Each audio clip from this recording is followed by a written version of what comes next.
Santa María Magdalena. Siglo I. Memoria. 22 de julio. El primer encuentro fue en los días gozosos del ministerio de Jesús, cuando en las riberas del lago perduraban aún los últimos ecos del Sermón de la Montaña. Caminando a través de Galilea, el divino vagabundo ha entrado en Naim, villa graciosa que se empina en un escarpe del Táber para contemplar la llanura del Esdrelón. El pueblo le circunda admirativo, y señala con el dedo al hijo de la viuda que acaba de venir del reino de la muerte. Todo lo llena la fama del taumaturgo, y hasta los doctores se honran sentándole a su mesa. Simón es en Naim uno de los más prestigiosos representantes del fariseísmo.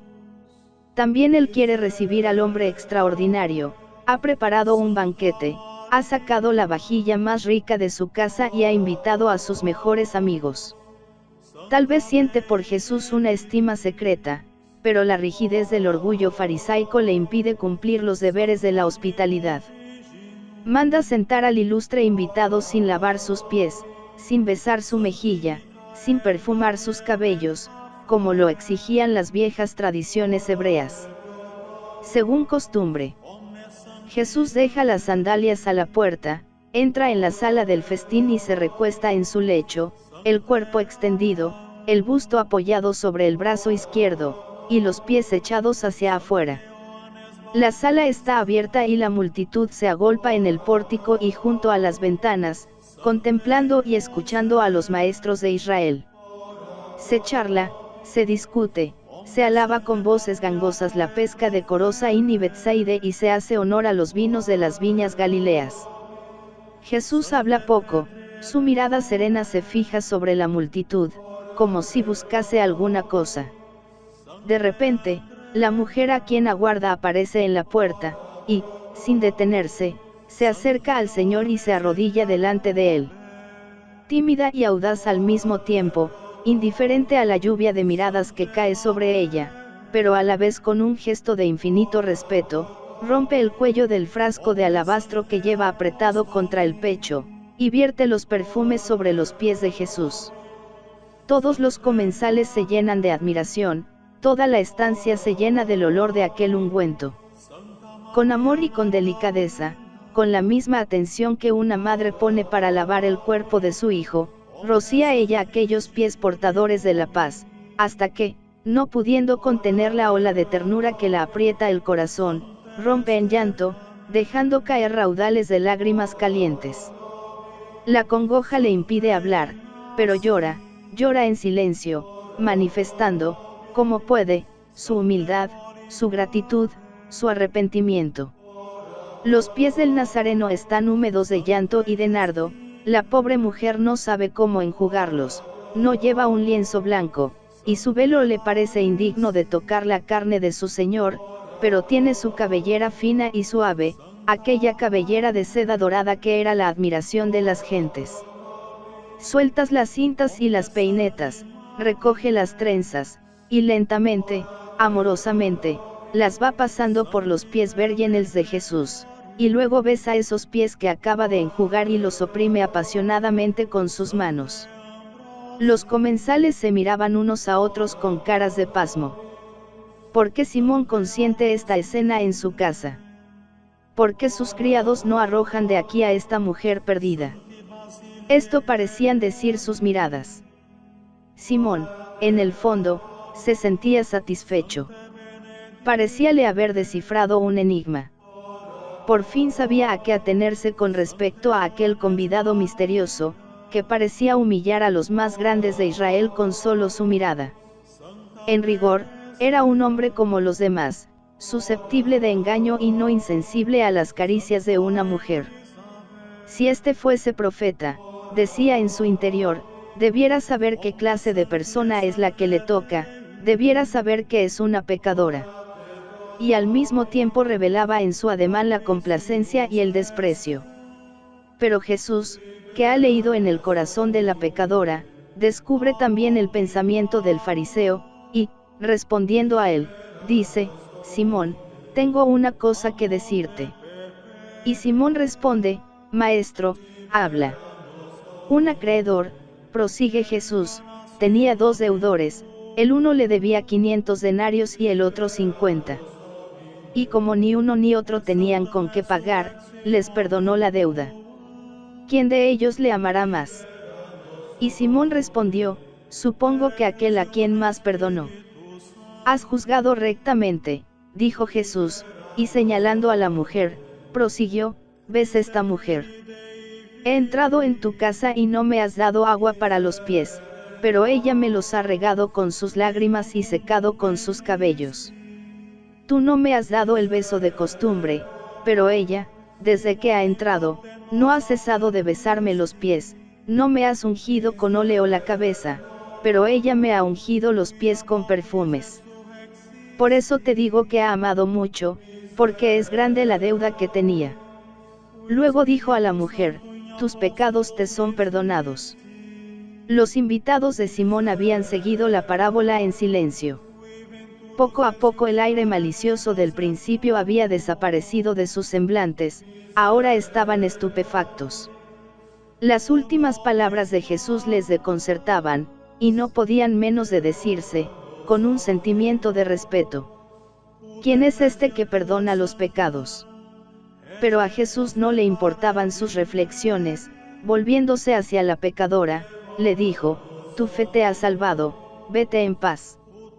Y la pecadora salió, no ya a buscar las amargas alegrías del placer, sino a abrazarse con los rigores de la expiación.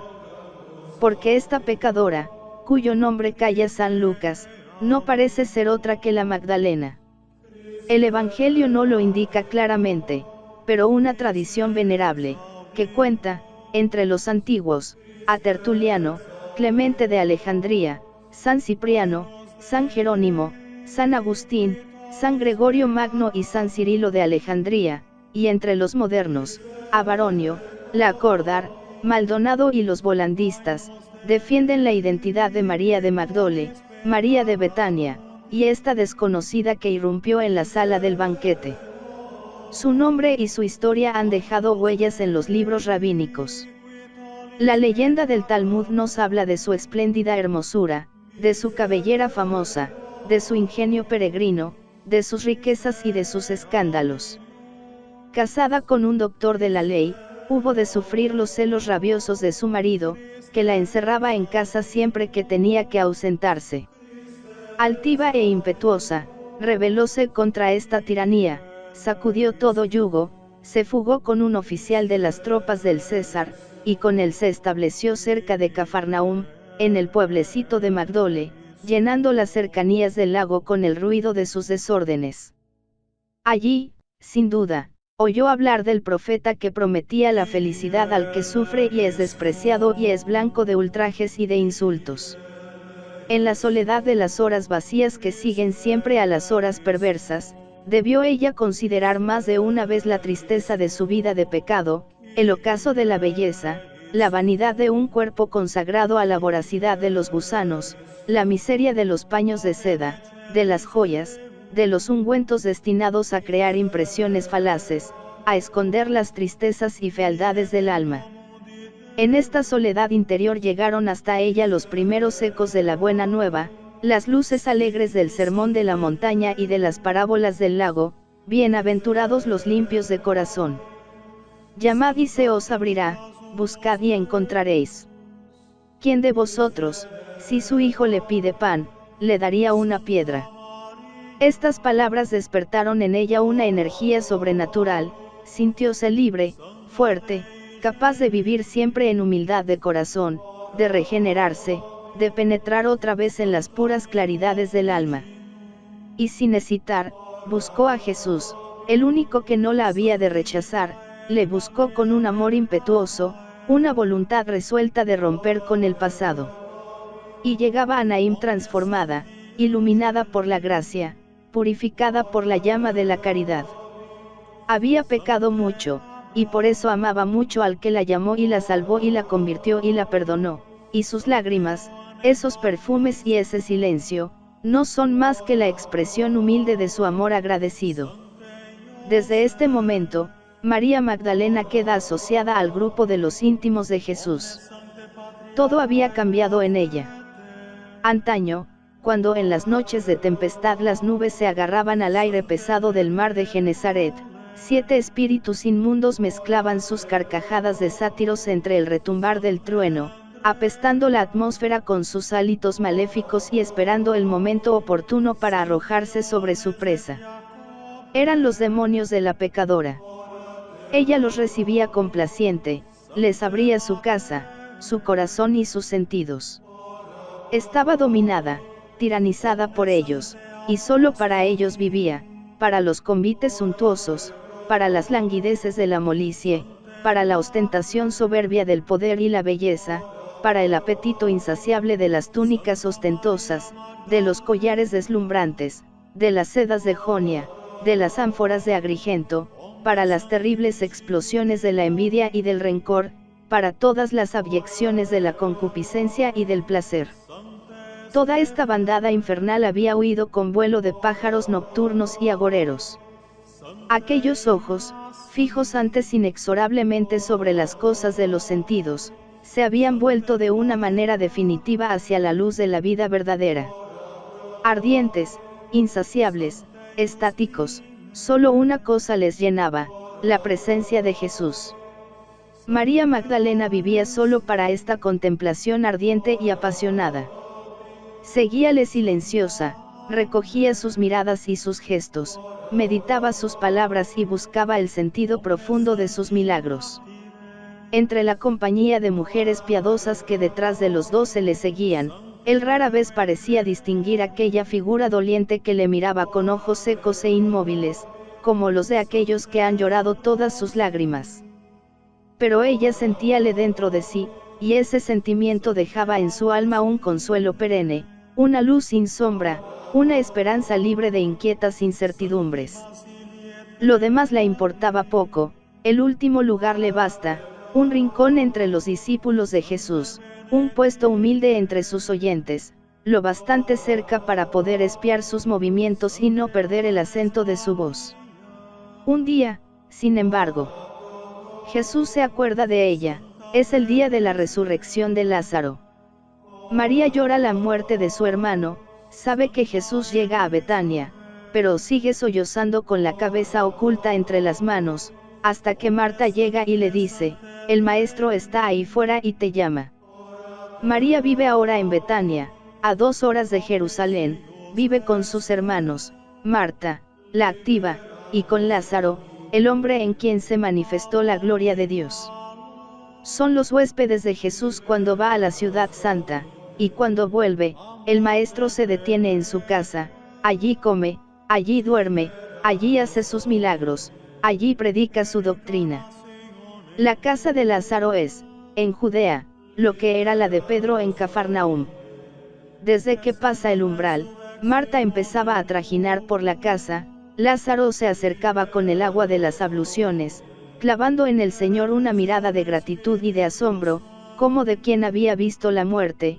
María quedaba como arrobada en un éxtasis, inmóvil, sin poder hacer otra cosa más que contemplar a Jesús, admirarle, escucharle, sentir la caricia de su acento y el latido de su corazón. Ya era bastante, era lo mejor, lo más perfecto, porque las ansias del amor encontraban así un alimento más puro y una más alta manifestación. Ha entregado su alma, toda su alma embelesada. ¿Qué importa el cansancio de las manos, si puede ofrecer a su Dios el homenaje rendido del corazón? Y el maestro aprueba su conducta, María ha escogido la mejor parte, que nadie le arrebatará. Lo mismo unos días más tarde, cuando la segunda unción. Fue también en un banquete celebrado en Betania. Marta sirve a la mesa, Lázaro se sienta al lado de Jesús. En la sala hay muchos judíos, que han venido de Jerusalén para ver al resucitado. Había adoradores, había espías y había curiosos ojos bañados de admiración y respeto y miradas llenas de hostilidad. Ya terminaba la comida, cuando apareció la Magdalena en la sala. Recordaba el banquete de Naim, las lágrimas que la habían purificado, la voz que la había perdonado. Ahora había permanecido oculta y silenciosa, recogiendo la gracia de los labios y de los ojos del Señor, reclinado en su lecho. Tal vez en su frente leyó la tragedia sombría que una semana más tarde se iba a desarrollar en el Gólgota. No lloraba, pero toda su alma era llanto. Roja de amor y de vergüenza, inundado el rostro de una tristeza infinita, se acerca al lecho donde reposaba Jesús y derrama en su cabeza un vaso de ungüento de nardo de espique, que se le derrama por entre la túnica y le corre hasta los pies. La sala, los manjares, los vestidos y hasta la respiración de todos y la noche campesina, quedaron envueltos en la suave fragancia. Jesús volvió la cabeza, y, como antaño, vio el alabastro roto y la mujer prosternada que le enjugaba con el caudal sedoso de sus cabellos. Y comprendió. Una vez más, María de Magdala le hacía el sacrificio de lo mejor que había en su casa, de aquel nardo precioso y sin mezcla, que amó tanto en los tiempos del pecado, y que ahora era el símbolo de su amor y de su adoración. Pero no todos pensaban igual. Judas estiraba el cuello para ver el pomo roto, y, pensando congraciarse con el rabí, predicador de la pobreza, decía, ¡qué loca! Más de 1 libra de ungüento ha desperdiciado, pudo venderse por 300 denarios y hacer una gran misericordia con los menesterosos. Habla de los pobres, pero lo que le importa es el dinero. Su mirada refleja a la vez sórdida avaricia y envidia repugnante. Acribillada por aquellos ojos, semejaba María una paloma delante del gavilán. Jesús respondió a aquellas palabras como antaño al silencio de Simón: ¿por qué molestáis a esta mujer por esta obra de ternura que ha hecho conmigo? A los pobres siempre los tendréis con nosotros, mas no a mí. Ha hecho cuanto podía, ha querido adelantarse a ungir mi cuerpo para el sepulcro. En verdad os digo que mientras se predicare el Evangelio a través del mundo, se contará lo que ha hecho esta mujer en memoria suya. Jesús palideció, la Magdalena permaneció en una actitud de adoración, Judas se maldijo, y en su alma se desanillaron las víboras aletargadas de la perversidad. Ya no hubo alegría en el banquete. En vano chispeaban los vinos en los vasos de plata, la sombra de la muerte flotaba entre el parpadeo de las luces, por encima de los comensales. Esto era un viernes, cuando empezaban a abrirse las flores de los manzanos. Una semana después, el viernes de la Parasceve, María Magdalena, sosteniendo a la Virgen María, caminaba pálida y llorosa a través de la calle de la amargura. Su amor llegaba hasta el fin, era más fuerte que la muerte. Allí, en la cumbre del Calvario, la tuvo clavada durante las horas mortales de la agonía de Jesús. Los ojos del Hijo del Hombre se posaron sobre ella, tal vez pensó que también para ella tendría una palabra, como para su madre, para Juan, para el buen ladrón, pero luego pensó que no era digna, que debía amarle más aún y llorarle más. Y lloró sobre su cuerpo muerto y besó sus brazos rígidos cuando José de Arimatea los desclavaba de la cruz, y le ungió por última vez antes de colocarle en el sepulcro, cuando ya no podía mirarla ni defenderla. Su amor era tan grande, que no podía apartarse de la almazara de José. Alejándose los discípulos, nos dice ella misma en la liturgia, yo no me alejaba, y encendida en el fuego de su amor, me abrazaba en deseos. Iba y venía a través del huerto, siempre con los perfumes, que le recordaban los momentos más divinos de su vida. Y al fin su anhelo mereció la más alta de las recompensas. Fue en la mañana memorable de la resurrección. Ojerosa y pálida, María había llegado al sepulcro. 2 días llorando, 2 días sin poder dormir. De repente, un nuevo dolor, el sepulcro estaba vacío. Muda de espanto, la pobre Magdalena mira en torno, busca huellas humanas entre los olivos, corre entre el follaje, agitada por una angustia infinita. De pronto, envuelto en los primeros rayos de la mañana, aparece un hombre, que se acerca a ella y le dice: «Mujer, ¿por qué lloras? ¿A quién buscas?». Creyó María que era el hortelano de José, y con voz suplicante le dijo: «Lloro porque se han llevado a mi Señor, y no sé dónde le han puesto». Si has sido tú, dime dónde le colocaste, y yo iré por él. Enternecido por tan apasionado candor, conmovido por tan amable ingenuidad, el desconocido solo pronunció una palabra, un nombre, el de ella. Pero el acento era bien conocido, el inolvidable acento de los días de Naim y de Betania, María. Como si se despertase súbitamente, ella lo comprendió todo. Maestro, clamó, cayendo ante él sobre la hierba cubierta de rocío, y esforzándose por besar aquellos pies, adornados todavía por la cicatriz roja de los clavos. Pero Jesús la detuvo. No me toques, dijo, porque aún no he subido a mi Padre, pero ve a mis hermanos y diles, subo hacia mi Padre y vuestro Padre. Os precederé en Galilea. Y mientras se alejaba entre los árboles coronados de luz, María, ciega de felicidad, apóstol de los apóstoles, corría al cenáculo llevando la noticia de la resurrección. Antes que nadie, ella, la contemplativa, había logrado ver a Cristo triunfador.